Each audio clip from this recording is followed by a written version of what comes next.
Band meeting with Tyler and Dave. Band meeting. Yeah. What's up? Hey, man. I got my Killcliff CBD. This has got CBD in it, Dave.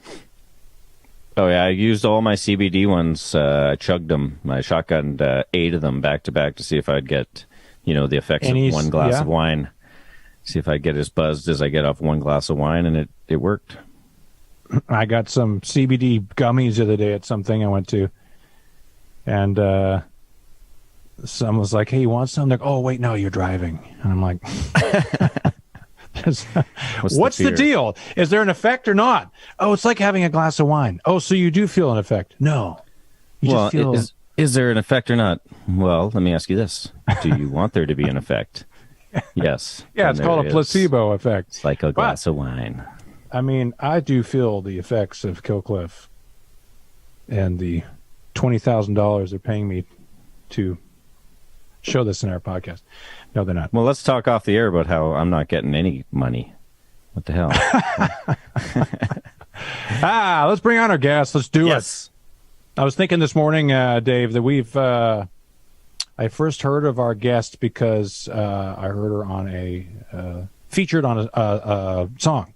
I was trying to think, I'm like, you know what? That's something years ago that we used to bug trying to get people featured on one of our songs. We were just like kind of pushing for it because rock just wasn't doing it enough. And we see all these hip hop groups featuring all these people, and it's like, man, why don't we do that more? So I'm glad rock bands are doing a lot more, and then hopefully we can do a lot more too. So, but our guest today has done some of that, and they're actually really awesome. She's a Boston-born recording artist now residing in Los Angeles. Her new album, American Dream, is out now. Came out May 7th. You can go get that wherever you get music.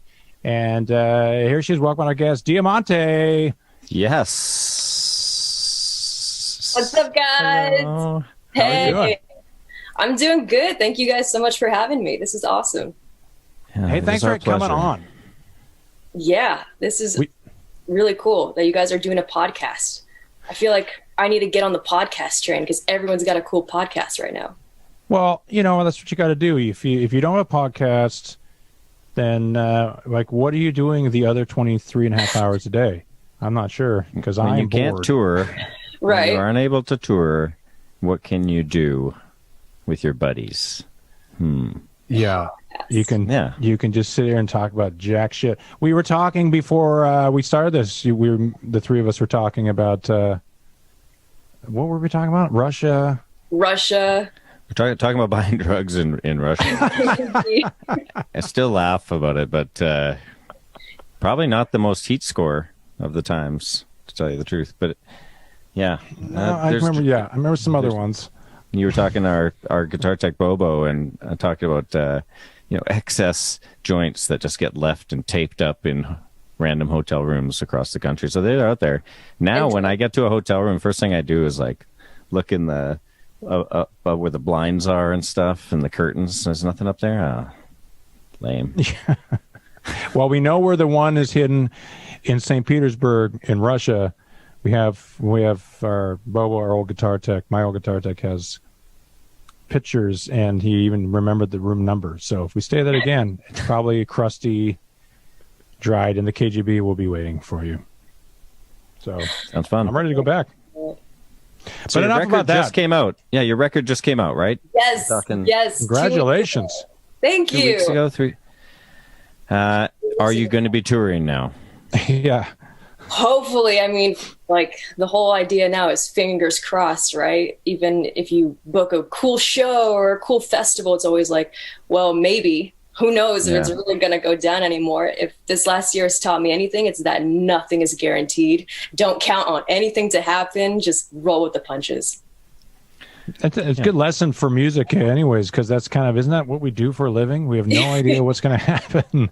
It's I don't know. I mean, we'll put out a song and see what happens. So it all kind of fits. But do you have anything on the books? You got anything like a tour? What do you got? not a full tour, but I have Incarceration booked in September, which I'm super stoked about because I've never played that one. And also Louder Than Life, which I've also never played. I've done like maybe 2 festivals. So Incarceration, we did the is that where we did the tour of the jail after time? Yeah. So you have to do that at night, but wait till the guy who gives you the tour is really drunk. Yeah, he's got like a bottle of Jack, and he's like, "This is a room." And then we got towards the end of the tour, and he got a little out of hand, a little too drunk, and he said some things. Then we had to. It just kept going too. The tour never ended. It was like 2.5 hours, and I'm like, yeah, it was. Like, unless you're gonna guarantee me a ghost now, I want to be done. Yeah, that's enough. I have smelt enough black mold for 10 years. I want to see a ghost or a demon now. It's scary. Yeah, that's cool. Go do the tour. It is scary. Go walk around that place. Definitely going to do it. I did the tour at the rave in Wisconsin. Oh, yeah. That one is fun when you're going like into the underground tunnels and the pool. You're going to hear the story about the janitor and the chair and a breeze goes past your shoulder. I love that stuff. We walked around the top of that one too, right, Ty? It's got that big dome ceiling, and you can walk right around the top. Yep. And we took a bunch of pictures, and then after, there was like dust orbs, and we're like, ghosts. Yeah, 100%. You're like convincing yourself, oh yeah, man, that's totally a ghost in that photo. That's the ghost. I remember when we took that one, and I felt a little breeze right then too. It's coming back to me. Definitely a ghost. What did she say to you? She said, rock on tonight. Yeah, have a good show. Had a good show. Yeah, I remember we played for so long now because we're like 80, but we used to play there, Dave, collectively.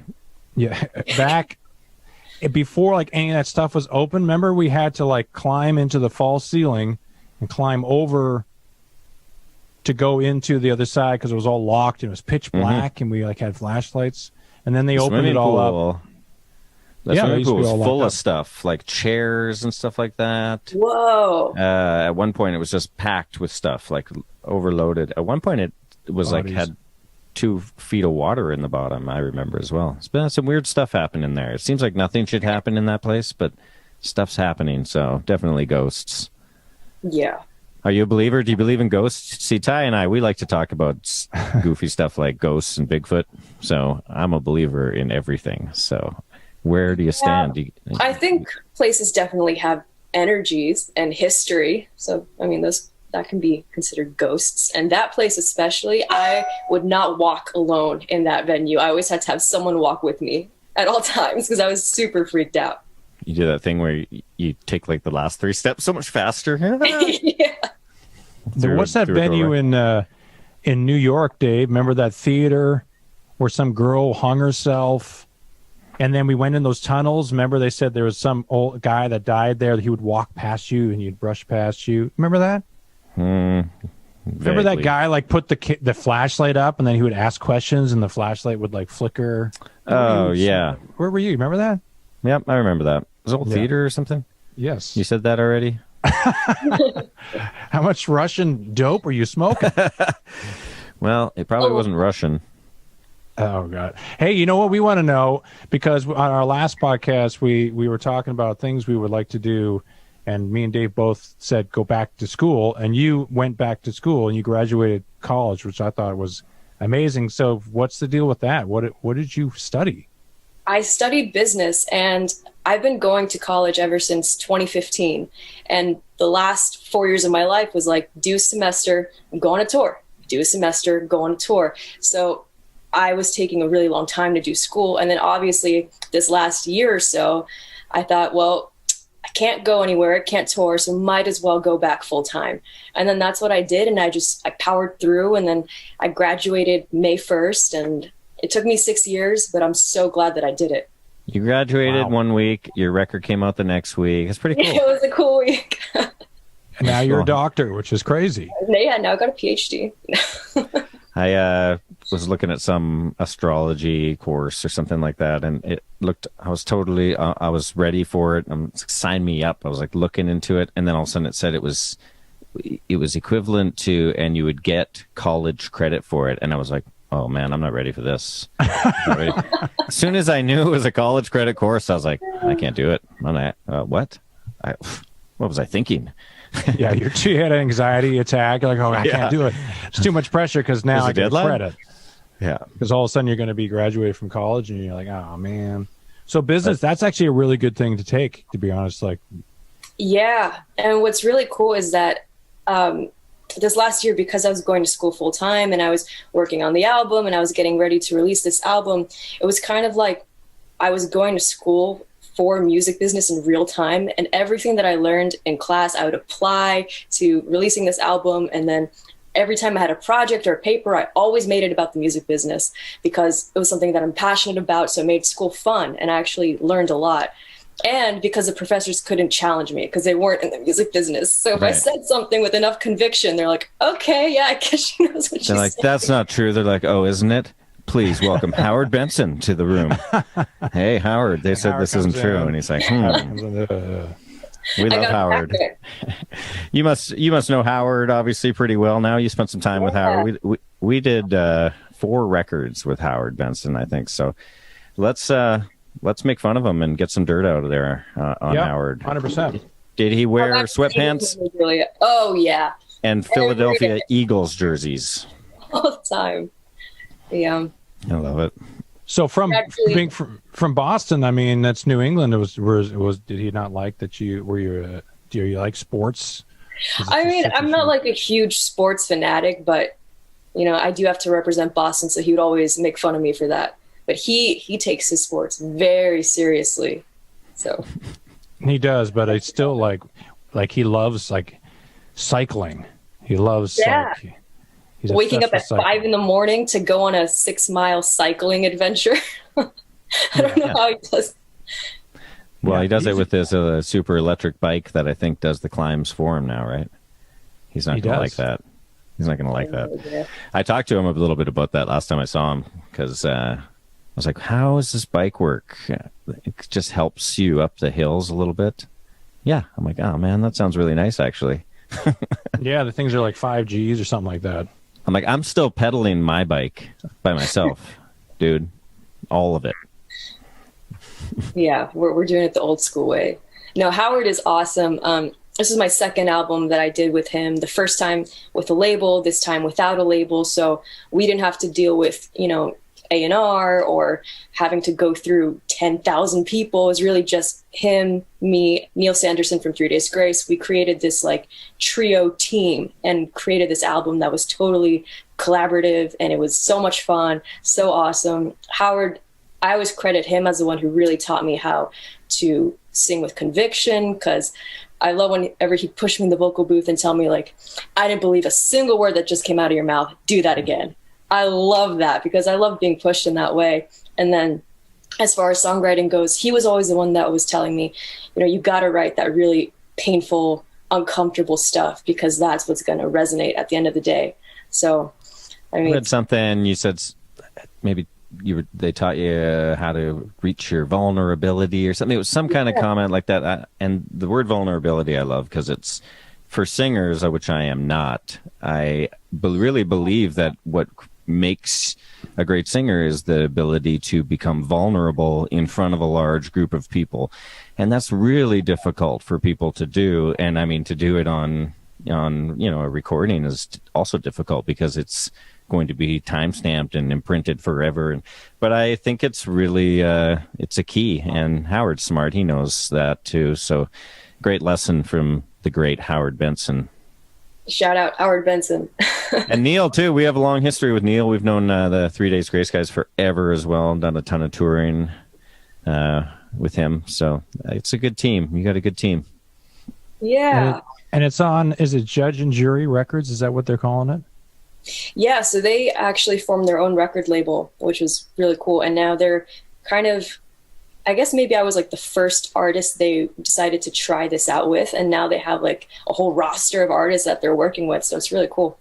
You're the flagship.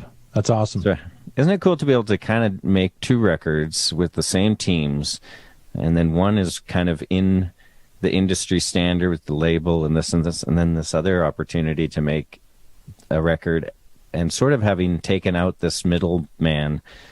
Pretty cool, actually, to be able to go in and feel like you can make the record you want to make, and there's nobody on this side saying, well, let's have a little bit of this and let's have a little bit of this. It's just like you say, that 3-man team, and you just went with that. I think I felt like the industry got like almost too controlling over how music was made, and it feels like it's being given back to the artists a little bit. And I think that's a good thing, because music started to sound a little bit samey, especially in rock music. And I think that it's starting to break free from that, and people are going, oh yeah, this sounds cool. This is different. This is cool. So I think that's a testament to that, to be able to do that, and good for Howard and Neil to be trying to make things like that happen too. Yeah, that was a fun conversation. I went to them, I think September of 2019. I'm like, okay, guys, I know I don't have a record label anymore, but hear me out. Like, what do you guys think if we go do this album together? Let's just see what happens. So it was super awesome of them to just kind of take this leap with me, because they've never done anything like this before. And I mean, neither have I. So I was like, let's just see what happens and go from there. Right. And I guess you become your own A&R person, right? You determine what songs you want to put on the record and what direction you want to go in. And yeah. One day, Dave, one day. Yeah. We have a lot of freedom, but yeah, I could see that. Like, did you feel a difference? Did you feel like there was an excitement making a record with those two people? I don't know where your old label was, but probably most likely weren't where you could actually get them all in one room and have a conversation, right? So making this album was vastly different. On that first album with the label, the pressure was, I need to please everyone and make sure I'm doing a good job and make sure that everything's good. And then the second time around, it was, if everything fails and goes horribly, it's your fault, because this is all on you this time around. So that was something I had to deal with. But as far as creating and making the album, I had so much more say this time around. I got to actually pick the name of the album, what songs got put on the album, and what order they were released, who I got to collaborate with, who I got to write with. So a lot of people have told me when they listened to American Dream, the second album, they're like, man, this is you. We listen to this album and we can hear you as a person, not just a brand new artist who got signed to a label and is kind of being told what to do in every direction. Which is what you want too. You don't want to just be the voice of it. You want it to be your songs and your words, and again, that's how you, I think, can really get them across honestly, is if you feel them and lived them, and that's your story. That's cool. Yeah. So now what? What is the craziest thing you want to do? With your career, like. Anything that you could say, like, oh, this would be insane, but I want to do this. Is there something like with the hometown thing? Would you want to play? I mean, is there a certain place you want to play? Is there, someone you want to play with? Do you have any of these kind of goals? You know what I mean? Oh, yeah. Up until this point, I've only ever toured US and Canada. So I'm dying to go to Europe, to go to Latin America. Tokyo is a huge bucket list place for me. And, as far as like venues go, I mean, the dream, Madison Square Garden one day.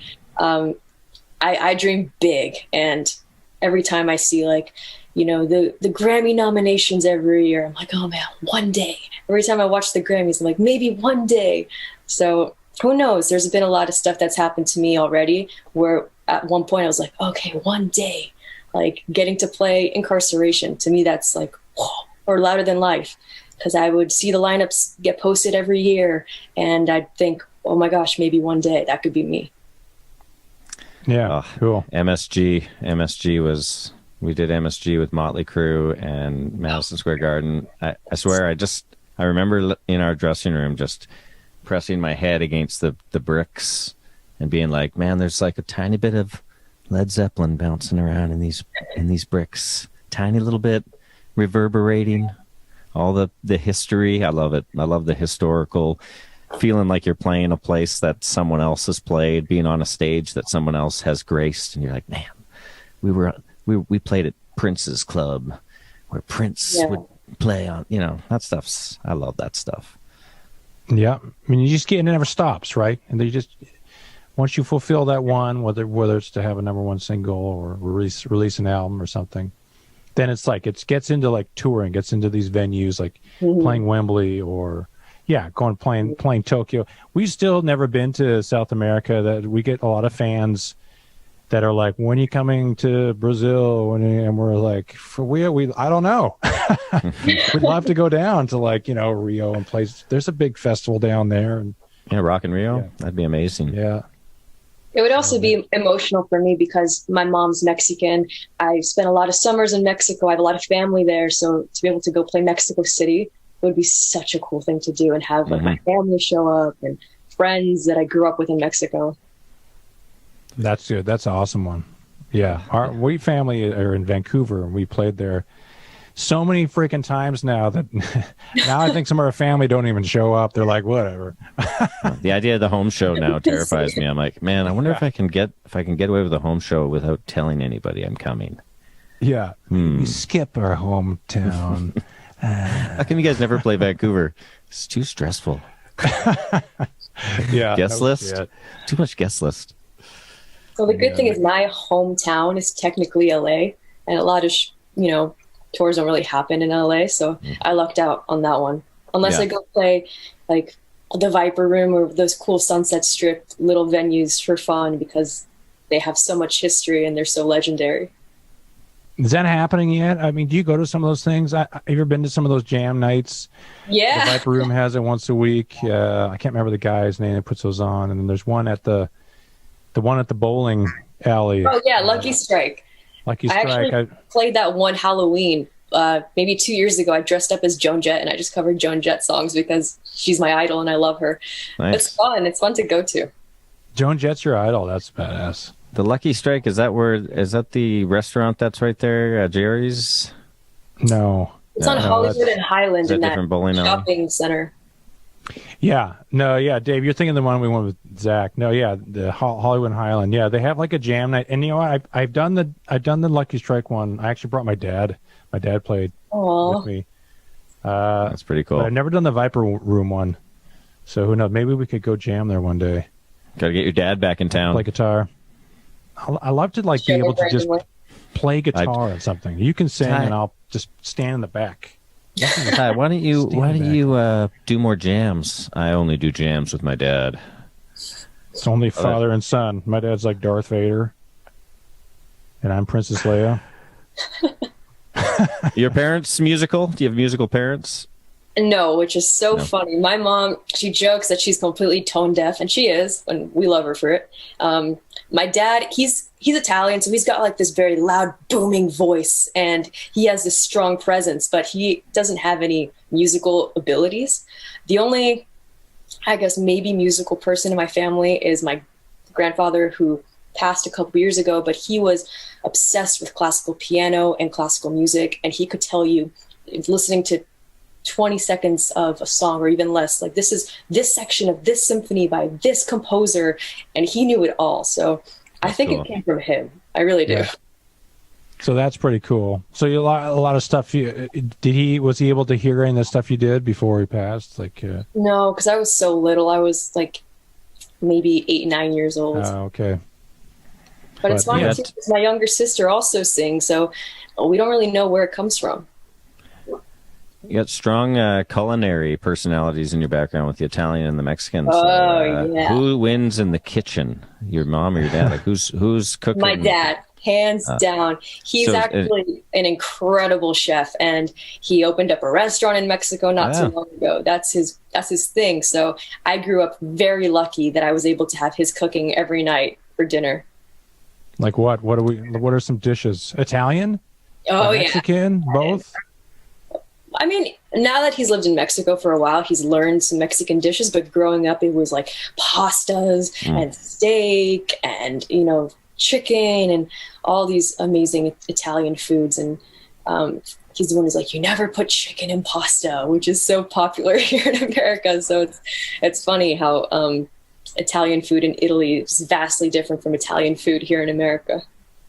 I grew up having a lot of Italian food. My dad used to cook this thing. It was called Kraft macaroni and cheese. It was delicious.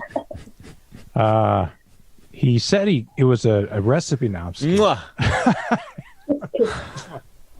Yeah, from Canada we call it craft dinner. It's a Canadian thing. KD. KD, baby. They have commercials in Canada like, yeah, grab some KD tonight, and Americans like, what's that? Ty can attest to this. If spaghetti is on the menu, that's what I will pretty much order on tour every night for dinner. Every time. Spaghetti, yeah, I'll take it. Spaghetti. Yep. Spaghetti 100%. with meat sauce or whatever. That's just some pasta and red sauce. I'll take it. It's my favorite. What about some like touring foods? Because as we all know, when you tour, it's whatever you can get wherever you are, and because that's one of the things. Like after a while, you start like trying to acquire some sort of diet that isn't going to kill you after a week. Like we always like tour, and the bands that open for us, they tend to look amazing when they start the tour, and by the end of the tour, they just look like they're wearing the same clothes, and they're eating McDonald's. And I'm like, what are you guys eating? You can't eat that crap. I gotta eat something better than that. But what are anything out on the road that you just gotta have? Any food you gotta stop? Well, it's funny. I mean, I started out doing, all the small club tours. So that was rough, having to live off of gas station food or whatever the venue could give you. You can't be picky. You just have to kind of roll with everything. And lucky for me, I'm pretty low maintenance when it comes to that stuff. And if I'm in like New Orleans, I'm going to have gumbo. If I'm in the East Coast, I'm going to have lobster rolls. I always try to make the most of where I am and have stuff that Sounds like Dean. And then when I started doing the arena tours, it was like a brand new world. I was like, what? This is crazy. There's actual food that doesn't come in a snack bag. This is amazing. There's catering. Yeah. You're like, what is catering this? You're like, changed my life. what is this? This is tilapia. So, oh my God, it sounds amazing. And then you're like, what is tilapia? They're like, it's like a dirty fish. I don't know. Is it Bonnaby? Yeah, we did the Motley Crue Fest tour, and I mean, catering was off the chain. The catering crew toured with the tour, and I mean, I just befriended them. They were all potheads, of course, so it was easy for me. Of course. And they would just make the most insane food. It'd be like ahi tuna, seared. Yeah, it was blowing my mind. Yeah. Oh, yeah. Ty's favorite, meatloaf. No, I don't. It's a reoccurring joke that I like meatloaf. I've never had meatloaf on tour. I don't even know where I heard that from. I've never had meatloaf ever. So. I've made meatloaf, and it's delicious. It's poor people food. It's a loaf. It's like a loaf of bread, and you slice it, and then it's like meat with like mushrooms. It's just like ground beef with mushrooms or something, isn't it? It's baked into a loaf. Mushrooms? Oh, you ruined it right there. I always pictured like a slab of meat that was shaped like a loaf of bread every time you hear meatloaf. Yeah, it's you're literally basically like a giant. Bread, you're like, should I got? And I've made all this hamburger meat. Should I make hamburger patties? Nah, let's just throw it on a pan and throw it in the oven for 45 minutes. Yeah, it's basically doing half the job. That's what meatloaf is. You get tired of cooking, and you stew it in the oven. Yeah, I like it. You could probably do date week-old meatloaf. I'm pretty sure I've had week-old meatloaf.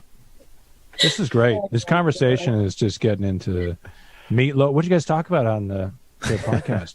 I don't know, meatloaf and Ducks. weed. Weed. Well, both go hand in hand. That's right. Oh boy. So we want to also mention that you like to endorse some charity, because we always ask guests to come on if they have a charity they like to tell people about. So Sweet Relief, we've done some Sweet Relief stuff too. Musicians Fund. So we'll give a little shout out to Sweet Relief, which helps raise money for people in the industry, for some musicians that are struggling. I just did a golf tournament for charity that was raising money for some other charities for music and stuff. My buddy was playing with me. He's like, what do these musicians need money for? I'm like, well, it's not necessarily for musicians. There's a lot of people that work at venues. Yeah. There's crew and people that like have, companies that rely 100% on traveling, touring bands and stuff. They're just like, they're bankrupt. So that's what so that's what it's for, man.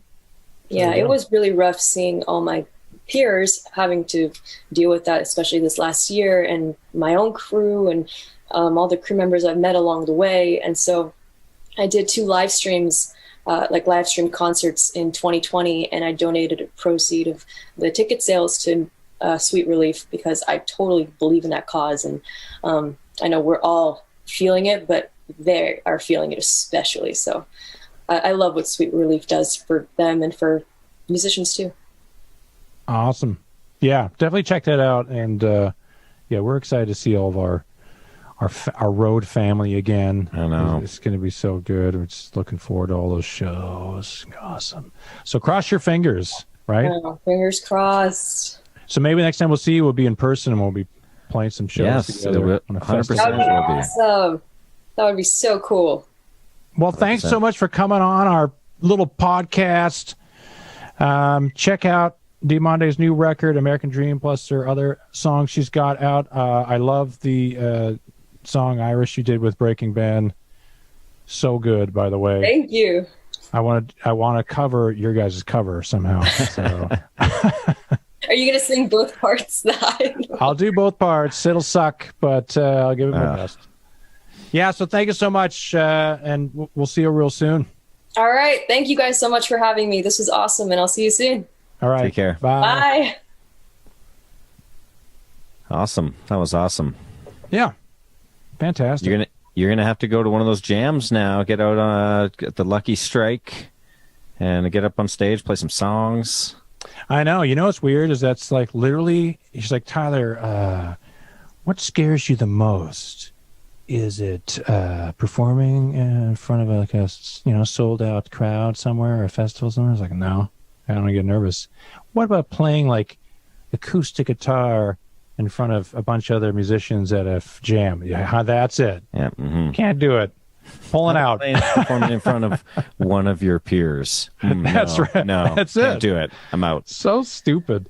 But that's it. Yeah. It's interesting. But yeah, no, I really have told myself a gazillion times, like, I need to go out to some of those jams. Obviously, I don't think they've been happening, but once they start up, I think I'm gonna go out. I know the Viper Room has them every week, and I just can't remember the guy's name. You know who what? puts them on? Once those get started again, you know what? I'm going to get right into them.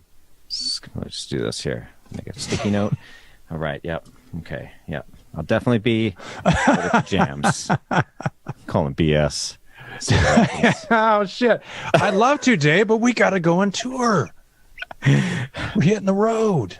I could just see it. Ah, man, there's Dave, my front door.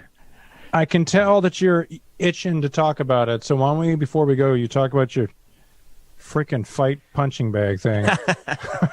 Actually, I watched some of Diamante's videos, and she had one called Bulletproof. That was her like beating on a heavy bag, and I was like, I'm adding this to my fight camp playlist, which is pretty much just Eye of the Tiger on repeat right now. So she's got a ton of second song. She's got a ton of exercise songs. Yeah, that'd be nice. You know, songs you crank when you're going to the gym. So this punching thing, what's it called, and how much are they paying you to endorse it? They're not paying me anything yet, but we're working on that. You know, it's one step at a time. But well, we don't have to get into that details right now, Ty. I'll wait till my you know first what? fight. Wait till my Let's first save fight. that. Let's say, yeah. Well, you say you're going to fight Logan Paul or Paul Logan, Paul Rogan, Paul Hogan. You're fighting Paul Hogan. Hogan. Our next podcast. Yeah. Well, I think that's it for this. Is that Crocodile Dundee, Paul Hogan? Yeah. I'm not fighting either of those guys. No way. You could easily take Paul Hogan. Yeah, that's not a left hook. Yeah. That's not a knife. This is a knife. Yeah. That was cool. That's right. Yeah. So you can check out Sweet Relief Musicians Fund. You can donate some money, help out some peeps. And other than that, go check us out on all our socials. Kill Cliff. You can check this out. It's obviously going to be on all the. You're watching or listening to us now, so I don't. What's the point of telling you where to get at this point? Listen to. bandmeetingpodcast@gmail.com. You can send us some comments and send us some video questions. Tell us your name and where you're from, and we'll do another one at some point. Mm-hmm. So thanks everybody. Dave. Peace. Bye-bye. Band meeting with Tyler and Dave. Band meeting with Tyler and Dave. Band meeting, band